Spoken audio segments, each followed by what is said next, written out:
வணக்கம் நண்பர்களே. தலைவர் தம்பி தலைமையில் இந்த படம் தியேட்டரில் ரிலீஸ் ஆனப்போ எல்லாம் ஆஹா ஓஹோன்னானுங்க. காமெடி நல்லா இருக்கு, கதை நல்லா இருக்கு, ஸ்க்ரீன் பிளே நல்லா இருக்கு, அப்படி இப்படின்னு சொல்லிட்டு ஹைப் ஏற்றி நல்லா கல்லா கட்டிட்டு இப்போ ஓடிடியில் வந்ததுக்கப்புறம் இந்த படத்தை ஸ்கேம்ட்டானுங்க.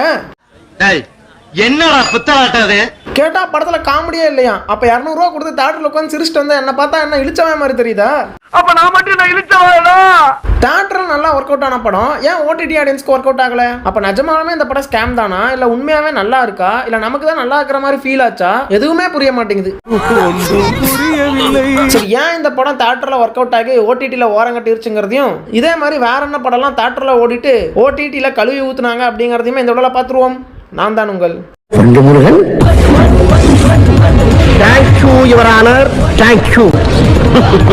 ஒரு படத்தை நம்ம தியேட்டர் எக்ஸ்பீரியன்ஸ் பண்ணுறப்போ கூட இருக்கிற 300 பேர் கூட சேர்ந்து உட்காந்து நம்ம படம் பார்க்குறோம். அதனால் ஒரு சுமாரான காமெடிக்கு கூட ஒரு 100 பேராவது சிரிப்பாங்க, கூட நமக்கும் சேர்ந்து சிரிப்பு வந்துடும். இதுவே நம்ம ஓடிடியில் உட்காந்து பார்க்குறப்போ நம்ம தனியாக பார்ப்போம். அப்படி இல்லைன்னா ஃபேமிலி ஒரு 4 பேர், இல்லை ஃப்ரெண்ட்ஸ் ஒரு 4 பேர், மிஞ்சி போனால் ஒரு 10 பேருக்குள்ளே உட்காந்து ஒட்டுக்கா ஒரு படத்தை பார்ப்போம். அப்படி பார்க்குறப்போ ஒரு சுமாரான காமெடி வந்துச்சுன்னா ஒருத்தனை அங்கே சிரிக்க மாட்டான், அப்படியே அந்த காமெடிஷனே கடந்து போயிடுவானுங்க.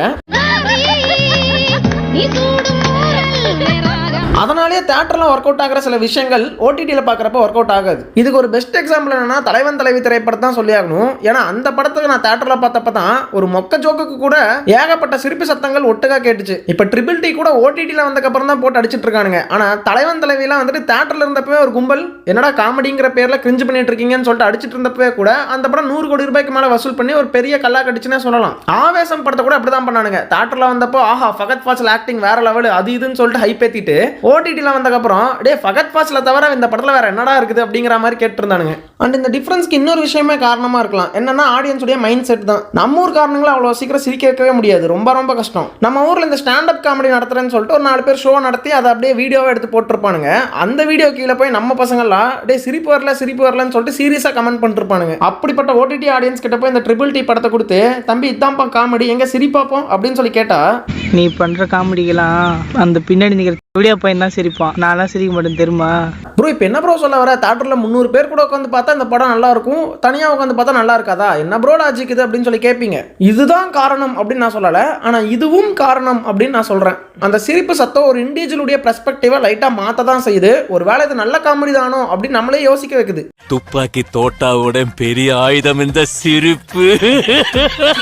சரி ப்ரோ, இந்த தியேட்டரு ஓடிடி இதெல்லாம் விடுங்க. இப்போ ட்ரிபிள் டி தலைவர் தம்பி தலைமையில் ஒரு ஸ்கேமுங்கிறாங்களே, அது உண்மையா அப்படின்னு சொல்லி கேட்டீங்கன்னா இதை வந்துட்டு நான் ஸ்கேம்னு சொல்ல மாட்டேன். ஆனால் ஸ்கேம்னு சொல்றாங்க பாத்தீங்களா, அவங்க இந்த படத்தில் இருக்கக்கூடிய ஒரு லேயரை மிஸ் பண்ணியிருக்கலாம் பார்க்குறப்போ. அதனால கூட அவங்களுக்கு ஒர்க் அவுட் ஆகாமல் போயிருக்கலாம். இப்போ ஒரு நல்ல உதாரணம் என்னன்னா சிறை திரைப்படத்தை எடுத்துக்கோங்களேன். அந்த படத்தை ஓடிடியில் பார்த்துட்டு நிறைய பேர் வந்து டே சிறை படத்தில் என்னதான்டா இருக்கு, கைதியா இருக்கிறவன் ஒரு பொண்ணை லவ் பண்றான், அதை ஒரு போலீஸ்காரன் சேர்த்து வைக்கிறான், இது ஏதோ ஆஹா ஓஹாங்கிறானுங்களே, அந்த அளவுக்கு எனக்கு ஒன்றும் ஃபீல் ஆகலையேன்னு சொல்லிட்டு நிறைய பேர் என்கிட்ட கேட்டிருக்காங்க. அந்த படத்தை ஃபிளாட்டா பார்க்குறப்போ அது நார்மலான படம் மாதிரி தான் தெரியும். ஆனால் அதுக்குள்ள ஒரு லேயர் இருக்கும். ஒருத்தர் முஸ்லீமா இருக்கிறதுனால மட்டுமே அவன் எந்த அளவுக்கு வெறுக்கப்படுறாங்கிற லேயரு, தனக்கு கிடைச்சிருக்கக்கூடிய அந்த போலீஸ்காரங்கிற வேலையை வச்சு நான் ஒரு நல்லது செஞ்சேன் அப்படிங்கிற ஒரு லேயரு, உயிரே போனாலும் நான் காதலிச்சவனும் விட்டு போயிட மாட்டேங்கிற அந்த பொண்ணோட ஏரியா, அது ஒரு லேயர் தான். இந்த லேயர் கரெக்டா அப்சர்வ் ஆகாத ஒருத்தன் தான் வந்துட்டு இது ஒரு நார்மலான படம், சிம்பிளான ஒரு படம், இதுக்கேண்டா இவ்வளவு ஹைப் பண்றீங்கன்னு கேட்கிற ஆளு. அட சிறையை கூட விடுங்க நண்பர்களே, ஒருத்தன் கைதியை பார்த்துட்டு என்னடா வந்ததுல இருந்து லாரியே ஓட்டிக்கிட்டு இருக்கான், இதுக்கு நான் பிகிலே 2வது வாட்டி பார்த்திருப்பேன்னு சொன்னவன்லாம் இருக்கான். அப்ப படத்துல இருக்கக்கூடிய லேயர்ஸை அப்சர்வ் பண்ணாததுனால கூட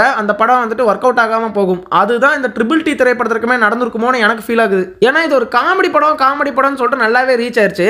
அதனாலேயே ஓடிடி ஆடியன்ஸ் எல்லாம் வெறும் காமெடி மட்டுமே எதிர்பார்த்து இந்த படத்தை பார்த்துருப்பானுங்க போல. அதனாலே அந்த படத்துக்குள்ள இருக்கக்கூடிய மற்ற லேயர்ஸ் எல்லாம் அவங்களால அப்சர்வ் பண்ண முடியாம தான் போயிருக்கு.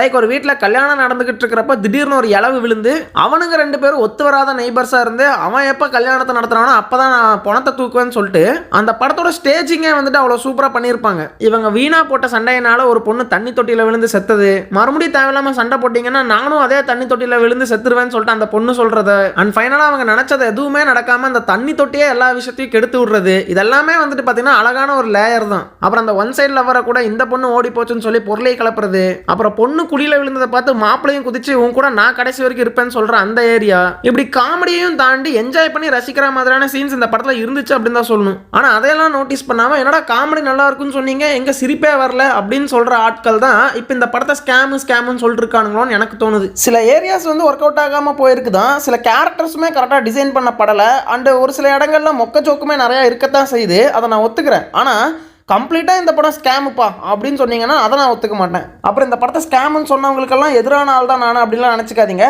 உங்கள் ஒப்பீனியனை நீங்கள் வச்சுக்கோங்க, என் ஒப்பீனியனை நான் வச்சுக்கிறேன். உன் சாவு நீ சாவு, என் சாவு நான் சாவுறேன்.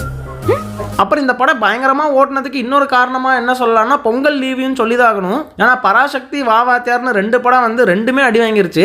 சரி இந்த பொங்கல் லீவுக்கு வேற எங்கே தாண்டா போகிறதுன்னு ஆடியன்ஸ் எல்லாம் யோசிக்கிறப்போ கடைசியாக தான் வந்தார் விநாயக்குங்கிற மாதிரி ட்ரிபிள் டி கடைசியாக தான் வந்துச்சு. அண்ட் பராசக்தி வாவாத்தியார் ட்ரிபிள் டியை கம்பேர் பண்ணி அது 2த்துக்கும் இது பரவாயில்லன்னு சொல்லியே இந்த படத்தை ஓட வச்சுட்டானுங்கன்னு தான் சொல்லி ஆகணும். ஸோ அவ்வளோதான் நண்பர்களே நான் சொல்ல வந்த கருத்து. ஸோ இந்த படம் உண்மையாகவே உங்களுக்கு ஸ்கேம்னு ஃபீல் ஆச்சுன்னா அதை மறக்காமல் கமெண்ட்டில் சொல்லுங்கள். இந்த டாப்பிக்கை வளவலா கொலன்னு பேச வேணாம் தான் ஒரு ஷார்ட் அண்ட் கிறிஸ்பா வீடியோவை போட்டேன். சரி ஓகே நண்பர்களே, உங்களை நான் அடுத்த வீடியோவில் சந்திக்கிறேன்.